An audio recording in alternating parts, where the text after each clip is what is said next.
গান শুনে যদি কেউ মজা পায়, স্বাদ পায়, আহ আহ করে উঠছে, অথবা এরকম তাল মারছে, অথবা পায়ের তাল ঝুমকুরের সাথে, বাদ্যের সাথে, গানের তালে যদি সে ডোলে, মজা পায়, নড়াচড়া করে, স্বাদ পায়, আহ করে, হ্যাঁ আওয়াজ করে, ইমামে আজম আবু হানিফা বলেন এরকম স্বাদ এবং মজা পাওয়া কুফুরি, কুফুরি, কুফুরি। তাইলে দোস্ত, হতে পারে গান, হতে পারে বাদ্য, এই গায়িকা, এই নর্তকী একদিন তোমার ঈমান হারা করে কবরে পাঠায়, কবরে পাঠায়। হযরত ওমর ইবনে আব্দুল আজিজ রাহমাতুল্লাহ আলাইহি বলছেন,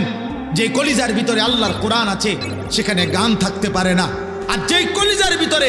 গান আছে, গানের আকর্ষণ আছে, ওই দিলের মধ্যে আল্লাহর কোরআন থাকতে পারে।